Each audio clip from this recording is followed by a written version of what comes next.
이번엔 전략 플러스 시간입니다. 크래프트 테크놀로지스 오기석 에이펙 대표 연결되어 있습니다. 안녕하십니까? 네, 안녕하십니까. 크랩 테크놀로지스 오기석입니다. 네, 미국 증시 오늘은 혼주세로 마감을 하긴 했지만 연일 사상 최고치를 경신하고 있죠. 지금 글로벌 IB들도 앞다퉈서 전망치를 매일같이 상향 조정하고 있고 6천선이 이제 거의 기본선이지 않나 이런 생각까지 드는데요. 하반기 방향성 과연 상반기처럼 잘 이어갈 수 있을지 어떻게 보십니까? 네, 글로벌 IB들이 이제 앞다투어 지금 S&P 500의 연말 예상치를 상향 조정하고 있는 뭐 배경들이 있다라고 생각을 할 수 있을 것 같은데요. 여러 가지 사실 역사적인 패턴들을 봤을 때 연초 상승세가 강할 때 이러한 모습이 이제 하반기에도 이어지는 그런 모습들이 상당히 많았었습니다.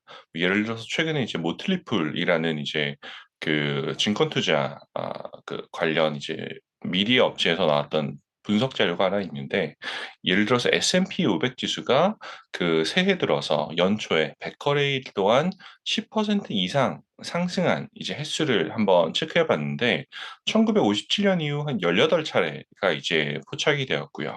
그리고 이 경우에 S&P 500 기준으로 연초에 증시가 상승을 했을 때 연말까지 이제 추가 상승이 이어진 경우가 한 15번 정도 가까이 이제 조사가 됐습니다. 그래서 뭐 이걸 본다라고 하면 상반기에 상승세가 있는 구간에서는 하반기에도 이제 주가가 상승으로 끝날 확률이 높다라는 생각을 할 수 있을 것 같고, 과거 18번의 사례들의 이제 평균을 한번 봤을 때 연말까지 한 추가적으로 10% 정도까지는 더 상승할 가능성이 있다, 이런 리포트들이 지금 나오고 있습니다. 그래서 인플레이션이 조금씩 이제 둔화가 되고, 결국 이제 금리도 이제 시점의 문제겠지만 9월 뭐 한 차례 인하, 그리고 12월에 추가 인하가 발생을 한다라는 이런 이제 투자자들의 기대 심리가 지금 반영이 된다라고 하면, 장기적으로 봤을 때 주식 시장에도 이제 긍정적인 영향을 미치지 않을까라는 생각이 충분히 해볼 수 있을 것 같습니다. 네, 그리고 또 올해 하반기에는 미국의 대선 일정도 예정돼 있죠. 상반기에 잘 갔을 때 하반기에 대선 일정이 있었을 때 더 잘 갔다 이런 리포트들도 있는 만큼 하반기 기대해봐도 좋을 것 같고요. 자, 엔비디아 얘기를 빼놓을 수가 없겠죠. 결국 시가총액 1위를 탈환했습니다. 세계에서 가장 가치 있는 기업이 된 건데 앞으로 더 갈 것이다. 지금 목표가를 상향 조정하는 기업들도 많고요. 아니다. 이제는 일시적인 조정을 받아야 된다. 제 우려를 표하는 IB들도 있습니다. 평가를 어떻게 하시는지 너무 비싸다는 인식들도 있거든요. 어떻게 보십니까?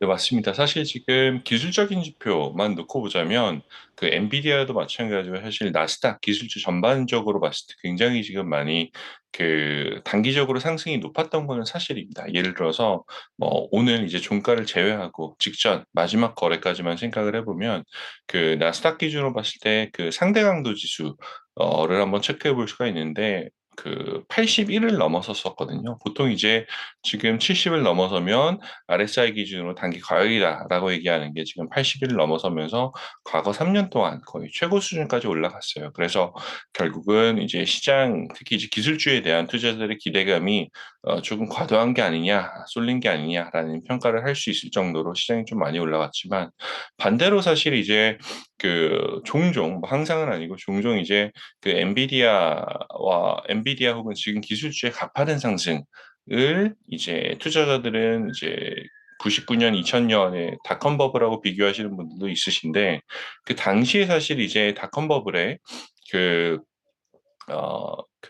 어떻게 보면 가장 큰 수혜를 입었던 기업 중에 하나인 시스코 시스템즈의 그 당시 전 최고 경영자가 닷컴 버블과 지금 현재 AI 붐은 다르다라는 이제 얘기가 이제 있었습니다. 예를 들어서 최근에 월스트리트저널에서 나왔던 이제 내용인데, 그 네트워크 업체인 시스코 시스템즈 CEO였던 존 체인버스, 닷컴 버블 당시에 CEO셨는데, 이분이 하셨던 말씀이 인공지능 혁명의 역동성 그리고 장기적인 성장성은 인터넷의 등장 그리고 클라우드 컴퓨팅을 과 같은 그런 이전 시대의 혁명과는 질적 혹은 이제 양적으로 다르다라고 이제 이야기를 하셨고요.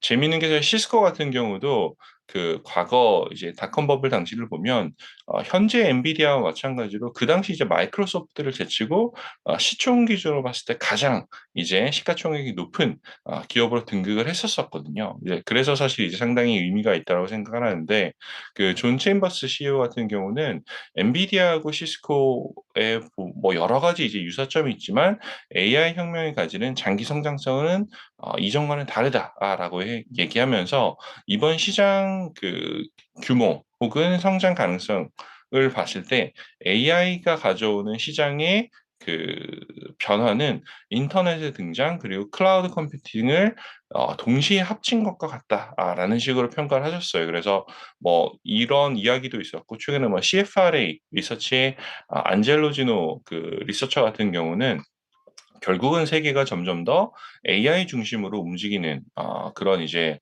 그 모습을 보이는 가운데서 뭐 좀 엔비디아는 다음 10년 동안 우리 그 인류 문명의 가장 중요한 회사가 될 것이다라는 식으로 굉장히 긍정적으로 말씀을 하셨고 결국은 보면 현재 이제 그 단기적인 수준으로 봤을 때 주가가 고평가되어 왔느냐에 대한 논란이 있지만 그 엔비디아가 그 AI 혁명 에서 차지하는 그 중요성은 어느 누구도 부정하지 않는 상태인 것 같습니다. 네, 확실히 세계의 주식이 될 것이다 이런 긍정적인 평가들이 더 많이 나오는 모습이고요. 자, 엔비디아가 워낙 많이 오르다 보니까 이 쉽게 매수하기가 좀 어려운 것 같습니다. 그런 만큼 제2의 엔비디아를 찾는 분들도 많은데요. 어디 막 줍줍할 기업들이 없는가 이런 얘기들도 나오고 있다고 합니다. 일각에서는 네. ARM을 이런 엔비디아의 대항마로 인식하기도 하는데 ARM은 어떻게 보시죠?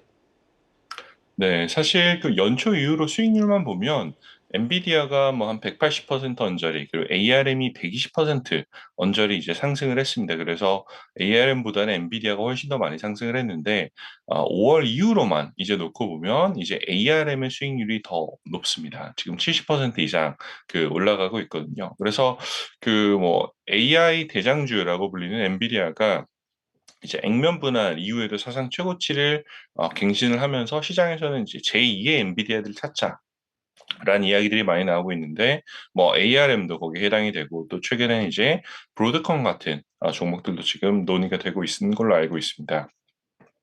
지금 이제 엔비디아 같은 경우는 사실 죄송합니다. ARM 같은 경우는 엔비디아라든지 AMD라든지 뭐 대형 반도체 기업의 칩 설계를 담당하고 있는 이제 업체이다 보니 AI 시장 성장 과정에서 큰 수혜를 볼 수가 있고 특히 사실 어떻게 보면 좀 후발주자라고 볼 수가 있는 게 그 ARM에서 이제 그 나오는 여러 가지 칩셋들이 AI 모델 가속화에 사실 그 특화되었었던 그런 칩셋들은 아니거든요. 다만 이제 내년부터는 본격적으로 AI 관련한 반도체를 생산하겠다라고 이제 공표를 한 상태에서 또 하나 더 사실 최근에 호재가 나온 것 중에 하나가 애플이 이번에 그 WWDC 그 세계 개발자 회의에서 그 애플 인텔리전스라는 이름으로 그 AI를 애플만의 방법으로 이제 도입을 하겠다라는 그런 이제 공표가 있었었거든요. 오픈 AI하고 협업하기도 했고, 그리고 온 디바이스 안에서 이제 그 AI를 개별 이제 아이폰 유저들이 실질적으로 체감할 수 있을 정도로 만들어 나가겠다라는 이런 이제 전략들을 공표를 했는데 거기에 사실 제일 수혜를 입는 기업들이 브로드컴이라든지 아니면 ARM처럼 상당 부분의 매출이 애플 아이폰 혹은 이제 그 맥북 등의 이제 매출과 연동된 기업들에서 지금 그 누릴 수 있는 그런 상황이라고 생각을 하고 있습니다. 지금 상장 이후로만 본다면 지금 ARM이 한 160% 가까이 지금 상승을 했는데 가격적인 혹은 밸류에이션적인 측면에서는 여러 가지 갑론을박이 어떻게 보면 엔비디아보다 더 많은 그런 종목이기는 합니다. 다만 이제 여전히 초대형 기술 기업들보다는 절대적인 시가총액 수준에서는 낮은 상태이기 때문에 지금 투자자들이 관심을 많이 가지고 있다라고 그렇게 판단하고 있습니다. 네, 말씀하신 대로 제2의 제3의 엔비디아를 좀 잘 찾아봐야 되지 않을까 생각이 들고요. 자, 끝으로 시장 리스크까지 점검해 보겠습니다. 사실 이번 주는 좀 한산했죠. 증시가 하루 쉬어가기도 했고요. 자, 그런데 오늘 장에서는 장 초반에 이 분위기가 좋았다가 장 후반 들어서는 음전하는 좀 변동성이 높아지기도 했습니다. 자, 뭐 별개로 이번 주 리스크는 어떻게 보는지, 그리고 오늘 장에서는 이렇게 변동성이 좀 심화됐는데 이 부분에 대해서는 어떻게 생각하시는지 같이 짚어주시죠.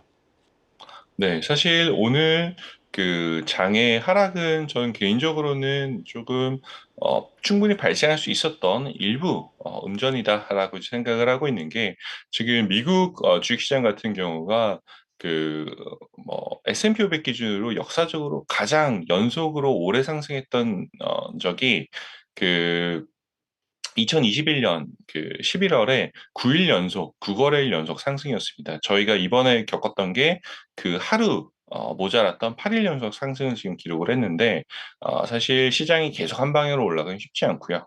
결국은 올라가는 과정에서 사실 여러 가지 이제 투자 의견이 그 서로 이제 교차하면서 시장이 일부 하락할 수 있는 거는 당연히 이제 투자에서는 당연히 나타날 수 있는 일이라고 생각을 하고 있고 저희 AI가 현재 지금 나타난 데이터들을 놓고 봤을 때 시장의 위험도를 어떻게 판단하냐라고 하면 5월 초 이후로 여전히 지금 시장의 급락 가능성이 낮다라고 이제 평가를 하고 있는데 여전히 시그널은 그 0이라는 지표를 내고 있습니다. 낮으면 낮을수록 시장의 하락 위험이 낮다. 라고 이제 보시면 되고 지금 저희 모델이 참고하고 있는 주 변수들이 미국 시장의 변동성이라든지 미국 단기 채권의 모멘텀 변동성 이런 것들을 좀 많이 보고 있는데 지금 주식시장의 변동성 같은 경우도 지금 역사적으로 낮은 수준, 굉장히 낮은 수준까지 특히 빅스 지수를 본다라고 하면 지금 12 선에서 이제 계속 이제 등락을 거듭하고 있는 상황인데 굉장히 낮고요.